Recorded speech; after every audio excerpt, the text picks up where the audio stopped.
Once upon a midnight dreary, while I pondered, weak and weary, over many a quaint and curious volume of forgotten lore, while I nodded, nearly napping, suddenly there came a tapping, as of someone gently rapping at my chamber door.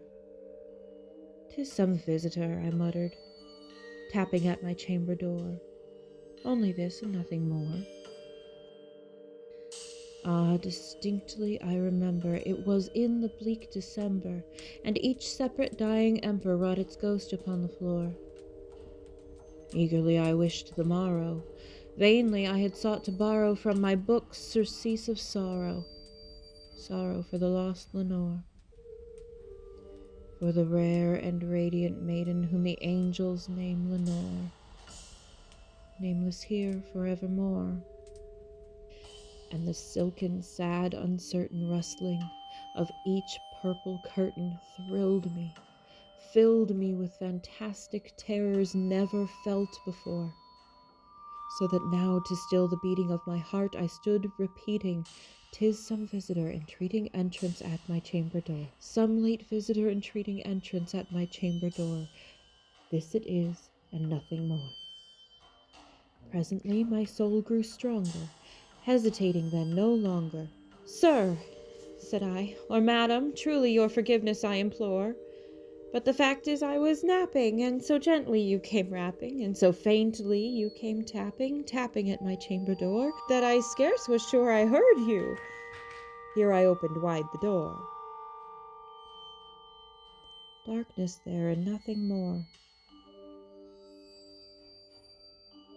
Deep into that darkness peering, long I stood there, wondering, fearing, doubting, dreaming dreams no mortal ever dared to dream before. But the silence was unbroken, and the stillness gave no token, and the only word there spoken was the whispered word, "Lenore?" This I whispered, and an echo murmured back the word, "Lenore." Merely this and nothing more.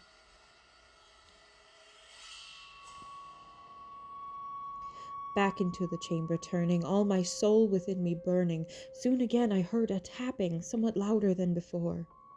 "Surely," said I, "surely that is something at my window lattice. Let me see then what thereat is, and this mystery explore.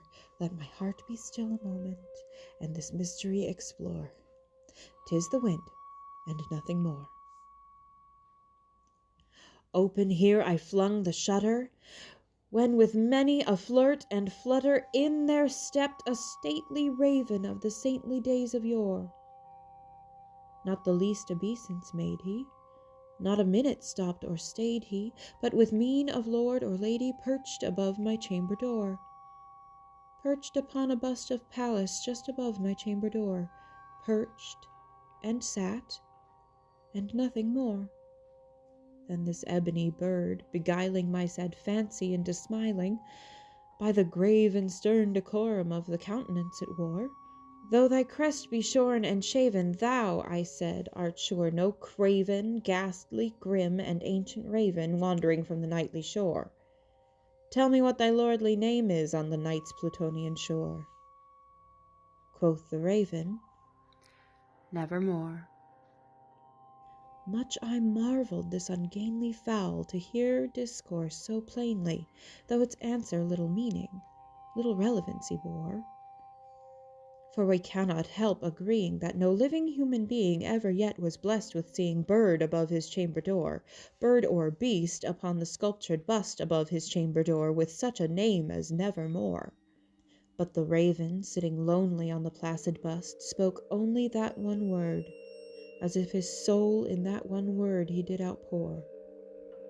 Nothing farther then he uttered, not a feather then he fluttered, till I scarcely more than muttered, "Other friends have flown before.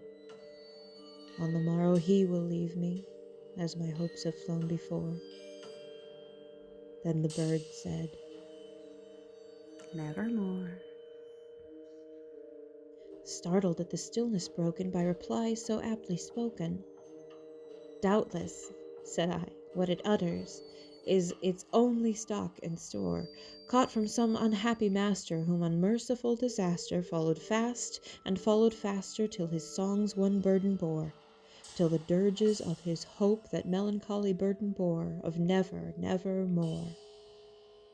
But the raven, still beguiling all my fancy into smiling, straight I wheeled a cushioned seat in front of bird and bust and door.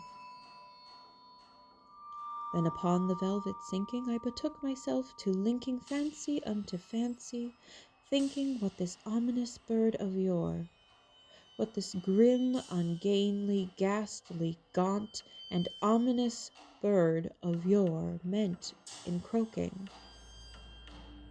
Nevermore.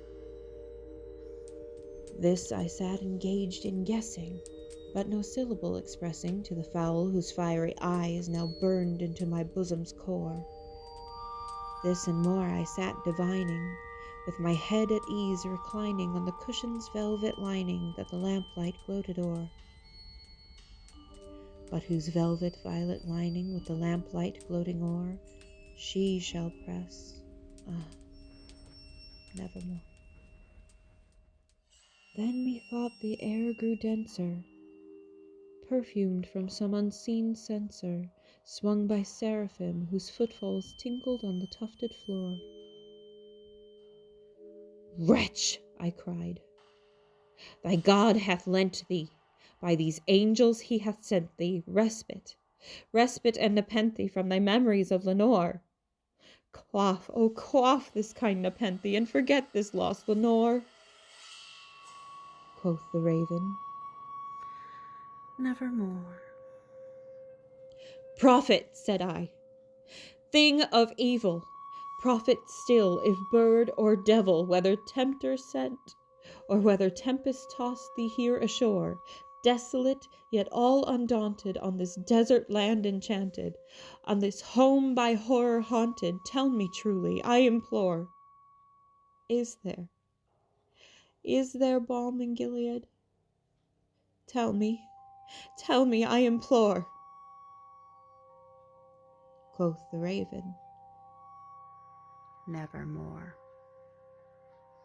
"Prophet," said I, "thing of evil, prophet still, if bird or devil, by that heaven that bends above us, by that God we both adore, tell this soul with sorrow laden, if within the distant Aidenn it shall clasp a sainted maiden whom the angels name Lenore, clasp a rare and radiant maiden whom the angels name Lenore."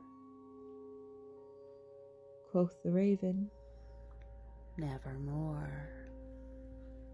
"Be that word our sign of parting, bird or fiend," I shrieked, upstarting. "Get thee back into the tempest and the night's Plutonian shore. Leave no black plume as a token of that lie thy soul hath spoken. Leave my loneliness unbroken. Quit the bust above my door. Take thy beak from out my heart, and take thy form from off my door." Quoth the raven, Nevermore.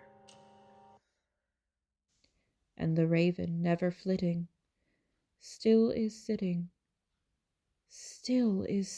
on the pallid bust of Pallas just above my chamber door, and his eyes have all the seeming of a demon's that is dreaming, and the lamplight o'er him streaming throws his shadow on the floor,